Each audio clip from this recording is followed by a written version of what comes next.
बिस्मिल्लाहिर्रहमानिर्रहीम। अस्सलाम वालेकुम डियर स्टूडेंट्स। कल हमने प्रॉब्लम सॉल्विंग अप्रोच में देखा था कि एक डेली रूटीन प्रॉब्लम जो है वो क्या होता है, इनफॉर्मल वर्डिंग क्या होती है। फिर उसके बाद हमने ये देखा था कि उस इनफॉर्मल वर्डिंग को एक फॉर्मल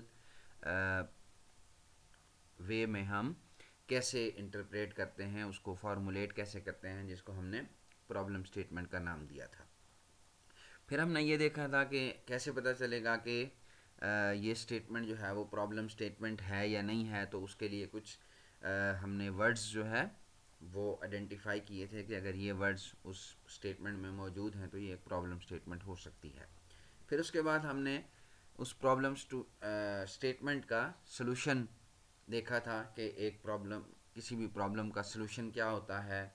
फिर उस सलूशन की कुछ कैरेक्टरिस्टिक्स देखी थी और आखिर में हमने एंड जहाँ किया था वो एल्गोरिदम का वर्ड हमने सीखा था कि जो टेक्निकल डिस्क्रिप्टिव फॉर्म होती है वो एक एल्गोरिदम कहलाता है, जिसके दो पार्ट्स होते हैं। एक आपकी समरी होती है और दूसरा डिटेल्ड आपका वर्जन होता है जिसमें आप स्टेप्स परफॉर्म करते हैं।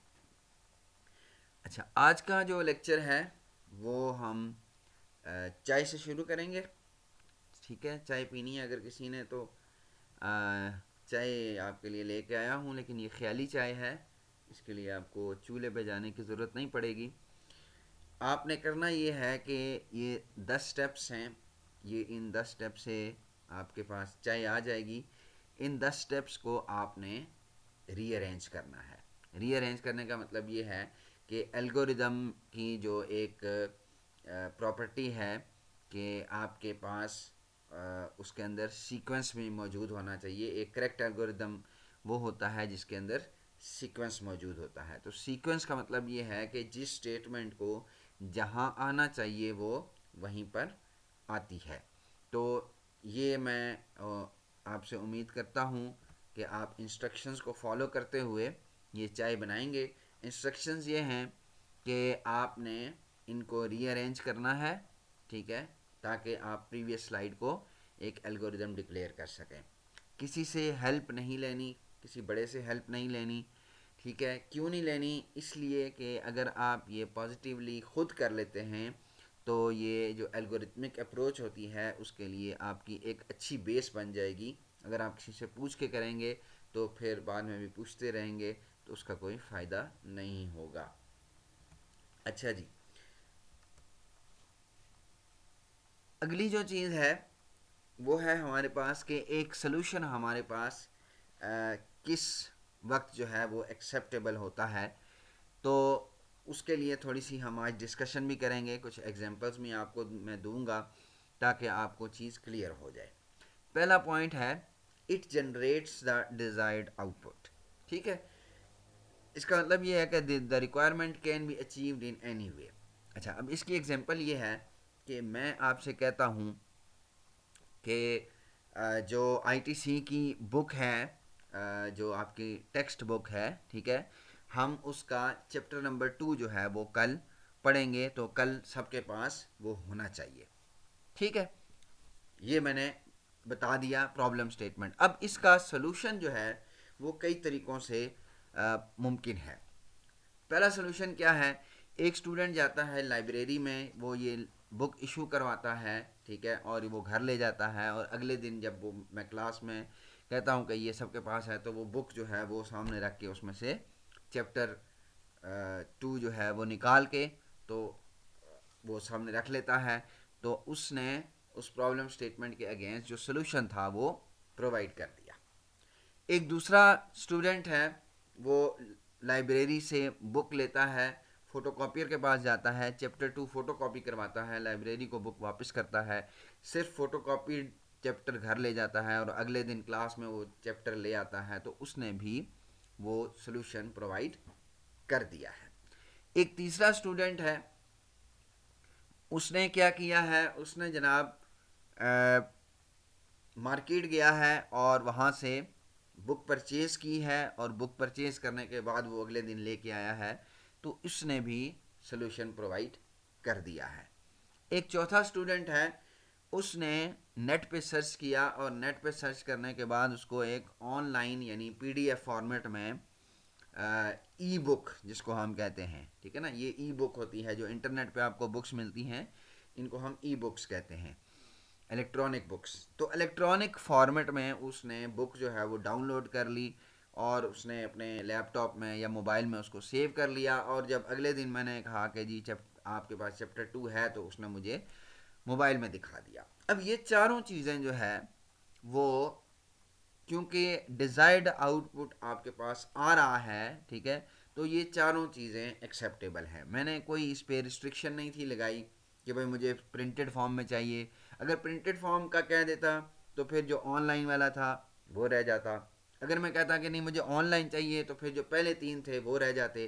तो जब तक मैं किसी किस्म की कोई रिस्ट्रिक्शन या कोई क्राइटेरिया सेट नहीं कर रहा, तब तक अगर आपके पास जो डिज़ायर्ड आउटपुट आ रही है वो एल्गोरिदम जनरेट कर रहा है जो आपकी डिज़ायर्ड आउटपुट है, तो आपका जो एल्गोरिदम है वो, आपका जो सोल्यूशन है वो एक्सेप्टेबल है। दूसरे नंबर पे कोई भी सोल्यूशन जो है वो इन 4 बल्कि अब 5 हो जाएंगी, ठीक है, क्योंकि करेक्ट तो हर सोल्यूशन होता है, हम इसमें सीक्वेंस को भी ऐड करेंगे। तो अगर इन 5 करेक्टरिस्टिक्स को आपका सोल्यूशन जो है वो सेटिस्फाई कर रहा है, यानी वो फाइनाइट है, यानी उसका स्टार्टिंग और एंडिंग पॉइंट है, इंटर रिलेशन उसमें मौजूद है, यानी सिंगल डोमेन में हम काम कर रहे हैं, इंटरलिंक्ड, हमने कल डिस्कस किया था कि कोई भी स्टेटमेंट जो है वो इंडिपेंडेंट नहीं होनी चाहिए, करेक्ट होना चाहिए, क्योंकि करेक्टनेस जो है वो पहली शर्त है आपके एल्गोरिदम की एक्सेप्टेंस की। और उसमें एक सीक्वेंस होना चाहिए कि जिस स्टेटमेंट को जहाँ आना चाहिए वो वहीं पर आए। और सीक्वेंस का ये मतलब भी है कि एक स्टेटमेंट जो है वो अगर एक स्टेटमेंट से कोई इन्फॉर्मेशन ले रही है, तो लाजमी तौर पर वो अगली स्टेटमेंट को कोई इन्फॉर्मेशन दे भी रही होगी। तो अगर ये 4-5 जो करेक्टरिस्टिक्स हैं वो सोल्यूशन सेटिस्फाई कर रहा है, तो आपका सोल्यूशन एक्सेप्टेबल है।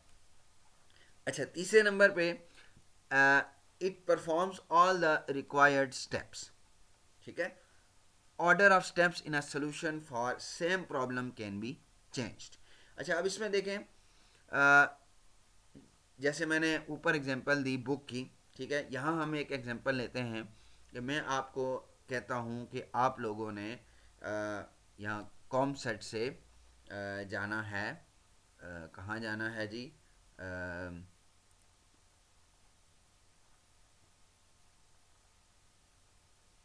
आपने 0 पॉइंट जाना है, ठीक है, आपने कहाँ जाना है, 0 पॉइंट। तो अब मैंने उस पर कोई रिस्ट्रिक्शन नहीं लगाई, ठीक है, मैंने कहा कि आज आप लोगों ने कॉम सेट से 0 पॉइंट जाना है और मुझे बताना है जब आप वहाँ पहुँचेंगे, ठीक है।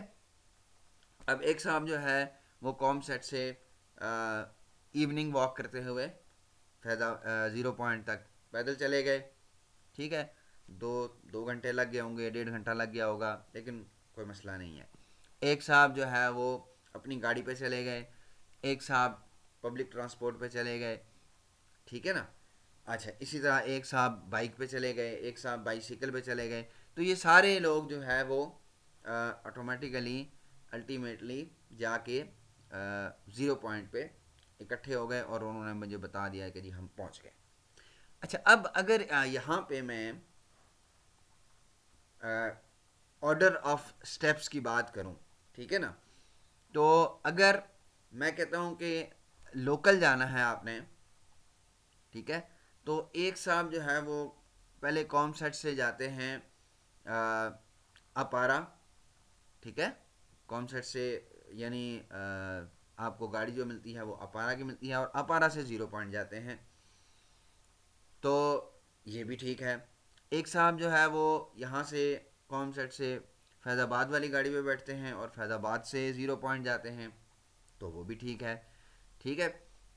एक साहब जो है वो डायरेक्ट जो है वो, अगर कोई लोकल जा रही है 0 पॉइंट पे, कोई आप थोड़ा पैदल चल के, तो आप आगे आके जो है वो कोई डायरेक्ट गाड़ी जा रही है लोकल 0 पॉइंट तक, आप उस पर बैठ जाते हैं, वो आपको डायरेक्ट 0 पॉइंट उतार देती है, तो ये भी ठीक है।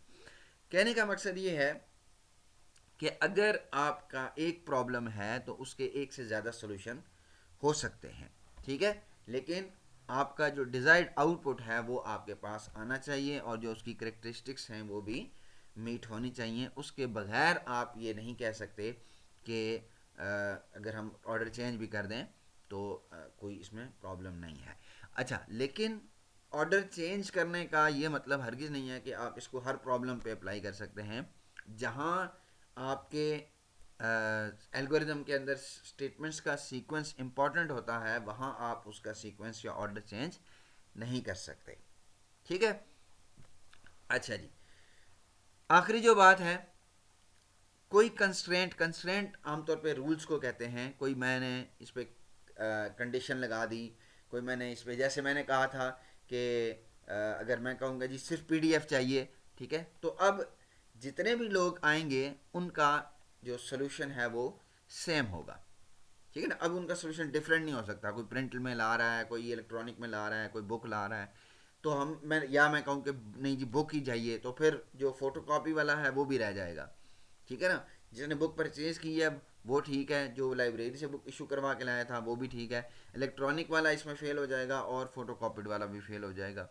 तो कंस्ट्रेंट जो है वो कोई ना कोई, अगर मैं क्राइटेरिया सेट कर देता हूँ, ठीक है, क्वालिटी के लिए, आमतौर पर क्राइटेरिया को हम क्यों सेट करते हैं, क्वालिटी के लिए, तो क्वालिटी के लिए अगर मैं कोई क्राइटेरिया सेट कर देता हूँ तो फिर आपका जो एल्गोरिदम है वो इस चीज़ का पाबंद हो जाता है कि वो हर एक को सेम रिज़ल्ट दे और सेम प्रोसीजर जो है वो उसका फॉलो होगा, ठीक है। इसको हम एक प्रोसीजर भी कह लेते हैं, step by step procedure algorithm की एक डेफिनेशन है, ठीक है, कि किसी भी प्रॉब्लम को सॉल्व करने के लिए जो स्टेप बाय स्टेप प्रोसीजर हम फॉलो करते हैं।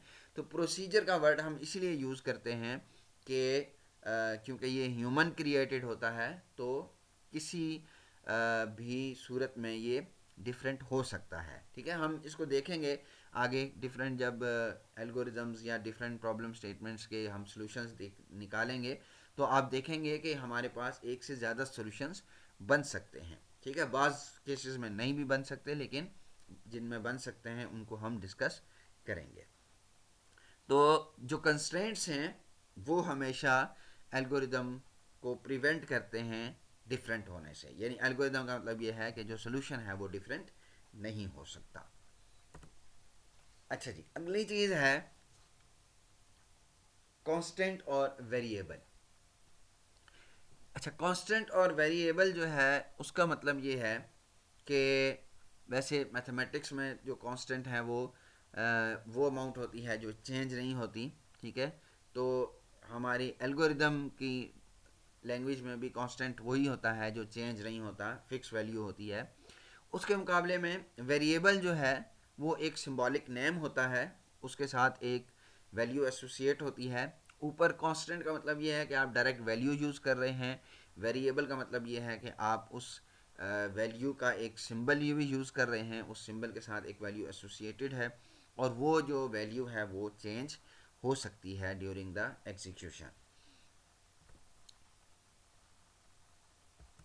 अच्छा जी, अब जब हम वेरिएबल की बात करते हैं तो वेरिएबल के साथ जो हमारे पास वैल्यू है वो डिफरेंट टाइप्स की हो सकती है, ठीक है। तो जो डिफरेंट टाइप्स हैं उनको हम डाटा टाइप्स का नाम देते हैं। तो डाटा टाइप्स जो है वो अ, जो कंटेनर है, कंटेनर हम उस वेरिएबल को कहते हैं जिसमें वो वैल्यू स्टोर हुई होती है। तो value in this type of container changes with the passage of time. तो वैल्यू इसके अंदर चेंज हो सकती है, ठीक है। तो क्या करना होता है कि हमें एक पर्टिकुलर टाइम पे ये डिसाइड करना होता है कि एक वेरिएबल या कंटेनर किस तरह की वैल्यू या किस तरह का डाटा अपने अंदर रख रहा है और वो हमें उस पर्टिकुलर टाइम पे डिसाइड करके उसको उस डाटा टाइप का बनाना होता है, उस वेरिएबल को वो डाटा टाइप असाइन करनी होती है। अच्छा, जब हम डाटा टाइप की बात कर रहे होते हैं तो दो आपके पास चीज़ें आ जाती हैं कि एक तो रेंज ऑफ वैल्यूज़, ठीक है, कि आपके पास डाटा टाइप जो है, अगर फॉर एग्जांपल मैं कहता हूँ कि ये नेचुरल नंबर्स हैं तो फिर उसमें वन से स्टार्ट होगा, अगर होल नंबर हैं तो फिर वो ज़ीरो से स्टार्ट होगा, अगर इंटीजर्स हैं तो फिर माइनस की वैल्यूज़ भी आ जाएंगी। तो इस तरीके से रेंज जो है वो डिफ़ाइन करते हैं आप न्यूमेरिक में नंबर्स के अंदर, कि आपके पास जो डाटा टाइप है वो न्यूमेरिक में कौन सी होगी, ये डिसाइड करेंगे आप जब आप उसकी रेंज जो है वो डिफ़ाइन कर रहे होंगे। दूसरे नंबर पे अगर आपके पास दो बैंड टाइप्स हैं, न्यूमेरिक और नॉन न्यूमेरिक है, तो फिर दोनों के लिस्ट ऑफ ऑपरेशंस जो है, मतलब जो ऑपरेशंस आपने उस पर परफॉर्म करने हैं उस वेरिएबल पे, वो डिफरेंट होंगे। न्यूमेरिक वेरिएबल पे ऑपरेशंस डिफरेंट होते हैं, नॉन न्यूमेरिक पे डिफरेंट होते हैं, ठीक है ना। तो ये दो चीज़ें आपने अपने माइंड में रखनी है कि जब हम डाटा टाइप की बात कर रहे होते हैं तो ये दो पॉइंट्स हमारे जहन में होने चाहिए कि रेंज क्या होगी उसकी और उस पर ऑपरेशंस कौन से परफॉर्म होंगे। अच्छा जी, जब हम डेटा टाइप की बात करते हैं तो एक और जो हमारे पास कॉन्सेप्ट आता है वो मेमोरी का आता है, कि आपके पास ये जो वेरिएबल्स हैं या जो वैल्यूज़ हैं ये स्टोर कैसे होंगी, ठीक है। तो कंप्यूटर जो है वो सिर्फ दो वैल्यूज़ जो है वो अंडरस्टैंड कर सकता है, वो ज़ीरो और वन है, और जिसको हम बाइनरी डिजिट कहते हैं। और बाइनरी डिजिट की जो एब्रीवेशन है बी जो है वो बाइनरी से लिया गया है, और आई टी जो है वो डिजिट से लिया गया है, तो इसको हम बिट कहते हैं। तो बिट जो है वो स्मॉलेस्ट यूनिट है कंप्यूटर मेमोरी की। अब कंप्यूटर मेमोरी की जो स्मॉलेस्ट यूनिट आपकी बिट है वो या ज़ीरो हो सकती है या वन हो सकती है, ये एक बिट होगा, या ज़ीरो वन बिट या वन जो है वो वन बिट, ठीक है ना। अब इसमें अगर एक बिट जो है वो ज़ीरो और वन है तो 8 बिट्स जो है, यानी 8 दफ़ा अगर हम लिखें, देखें नीचे, 8 दफ़ा मैंने वन लिखा है, या 8 दफ़ा ज़ीरो लिखा है, या 8 दफ़ा वन ज़ीरो या ज़ीरो वन लिखा है, तो ये 4 कम्बिनेशन हो सकते हैं। इसके अलावा और भी हो सकते हैं, 4 दफ़ा वन और 4 दफ़ा ज़ीरो भी हो सकता है, 4 दफ़ा ज़ीरो और 4 दफ़ा वन भी हो सकता है। तो 8 दफ़ा अगर आप ये ज़ीरो या वन लिखते हैं तो ये एक बाइट कहलाएगा। 8 दफ़ा ये अगर ये वैल्यूज़ लिखते हैं आप, 8 बिट्स का एक बाइट कहलाता है। फिर उसके बाद 1 किलो बाइट जो है, वैसे तो किलो हज़ार ग्राम या हज़ार उसका होता है, लेकिन यहाँ पे 1024 जो है वो इसके लिए है। 1024 इसलिए है कि बेसिकली ये 2 की पावर में चलता है, ठीक है ना।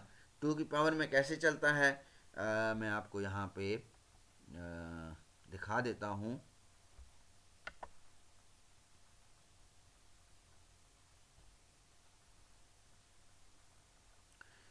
देखें, 2 की पावर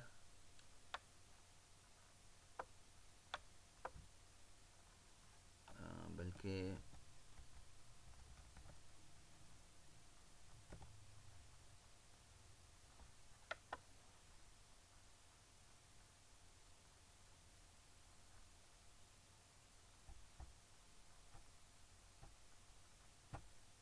इसके बजाय मैं ज़ुबानी बता देता हूँ आपको।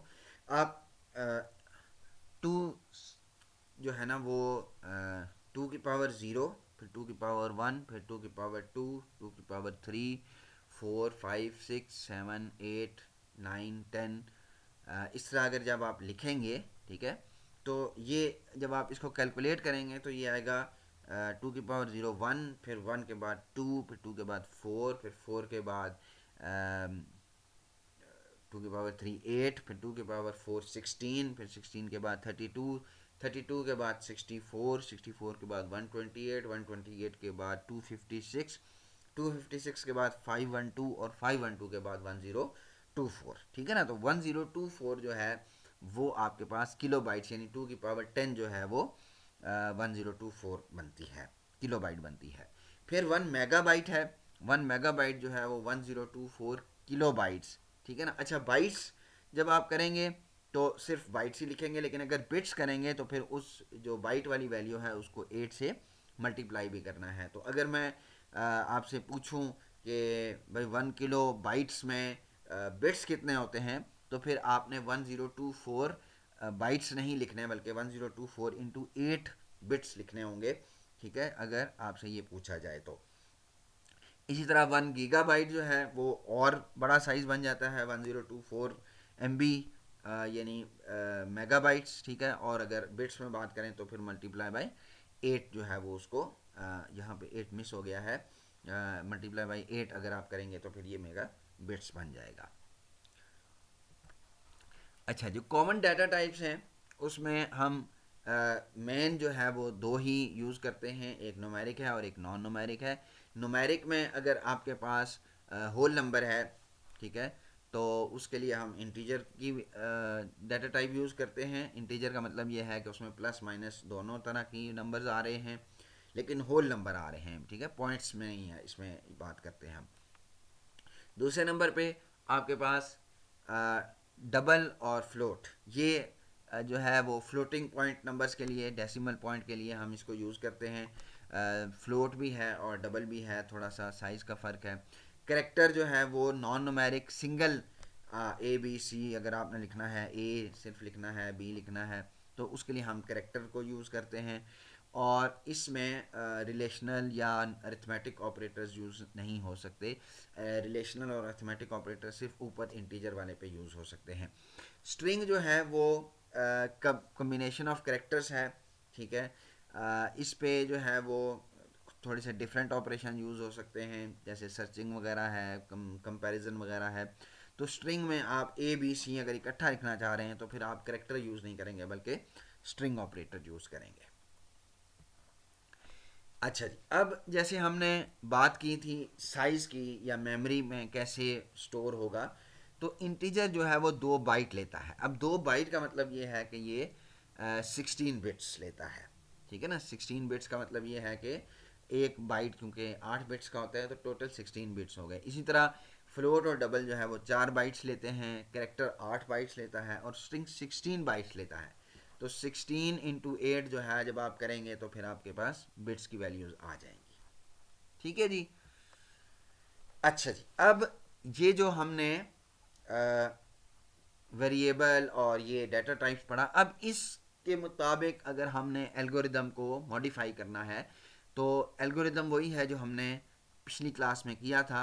सिंपली 5 नंबर्स की एवरेज लेनी है। तो अब आप देखें कि यहाँ पे काफ़ी सारी चीज़ें चेंज हो गई हैं। एक तो डिक्लेयर का वर्ड यूज़ करेंगे हम जब भी कोई वेरिएबल हमने यूज़ करना होगा, तो उसके लिए डिक्लेयर का वर्ड यूज़ करेंगे। फिर वेरिएबल्स के नाम, और वेरिएबल्स के नाम हमेशा ब्रैकेट में आएंगे और आखिर में उसके साथ उसकी डाटा टाइप आ जाएगी। तो डिक्लेयर 6 वेरिएबल्स, ब्रैकेट में आपके पास वो वेरिएबल्स आ जाएंगे। उसके बाद आपके पास डाटा टाइप आ जाएगी। फिर डिक्लेयर 1 वेरिएबल, क्योंकि 2 डिफरेंट टाइप्स के वेरिएबल्स थे तो आपको एक एक में नहीं कर सकते वो, ठीक है, वो थोड़ा सा कन्फ्यूजन हो जाती है उसमें। तो आप नेक्स्ट स्टेटमेंट में उसको डिक्लेयर कर सकते हैं क्योंकि डाटा टाइप चेंज हो चुकी है। फिर आपने ये 5 नंबर जो है वो यूज़र से ले लिए। फिर उसके बाद 5 नंबर ऐड किए और क्या कर रहे हैं आप, स्टोर कर रहे हैं उसको वेरिएबल सम में। अब सम जो है वो आप ऊपर देखें तो आपने डिक्लेयर किया हुआ है, ठीक है, वो इंटीजर टाइप का वेरिएबल है, उसमें आपने उसको स्टोर करा दिया। फिर उस डिवाइड सम बाय 5। अब इसमें आप ये भी नोट करते जाएं कि इसमें इंटरलिंकिंग की प्रॉपर्टी भी प्रॉपरली फॉलो हो रही है, इसमें कोई रिपीटिशन नहीं है। डिवाइड सम बाय 5 से आपने सम को डिवाइड कर दिया। जो रिजल्ट आ रहा है उसको आप एवरेज में स्टोर करवा रहे हैं। अब एवरेज जो है वो आपके पास फ्लोट टाइप है, इसलिए रखा गया है कि अगर सारे इवन नंबर नहीं हैं, ऑड हैं, और आपके पास सम डिवाइडेड बाय 5 में वैल्यू जो है वो होल नंबर नहीं आ रही, तो कहीं आपका रिजल्ट जो है वो ख़राब ना हो जाए, आपका रिजल्ट एक्यूरेट आना चाहिए। तो उसके लिए हमने फिर फ्लोट रखा है कि अगर पॉइंट में भी आ रहा है तो पॉइंट भी आपके पास आना चाहिए। उसके बाद display the contents of variable average, ठीक है। अब यहाँ पे अगर आपको लग रहा है कि शायद ये वेरिएबल हमने 2 दफ़ा क्यों यूज़ कर दिया है, तो आप display the contents of variable निकाल भी दें और ब्रैकेट में एवरेज लिख दें तो भी ये चलेगा, ठीक है, क्योंकि ब्रैकेट में जो भी आप चीज़ लिख रहे हैं वो वेरिएबल ही कंसिडर की जाएगी। अगर आप बाद में लिखते हुए वेरिएबल का वर्ड यूज़ ना भी करें और ब्रैकेट्स यूज़ कर रहे हैं तो भी ये एक्सेप्टेबल होता है और आखिर में आपके पास ये फिनिश आ जाएगा। तो ये आपके पास जो है वो एक थोड़ा सा ब्रीफ इंट्रोडक्शन था कि हमने आज वेरिएबल्स और डाटा टाइप्स पे बात की, और अब इस तरीके से हम डिफरेंट प्रॉब्लम्स को सॉर्ट आउट करेंगे। आप जो फिज़िक्स या केमिस्ट्री के न्यूमेरिकल्स हैं उनको इस तरीके से सॉर्ट आउट करें, उनका इस तरीके से एल्गोरिदम लिखने की कोशिश करें, तो आपकी एक अच्छी बेस जो है वो बन सकती है। तो इंशाल्लाह नेक्स्ट जो प्रॉब्लम सॉल्विंग अप्रोच है वो हम नेक्स्ट क्लास में डिस्कस करेंगे। तब तक के लिए जो है वो हम इजाज़त चाहते हैं आपसे। ठीक है, और अल्लाह हाफ़िज़।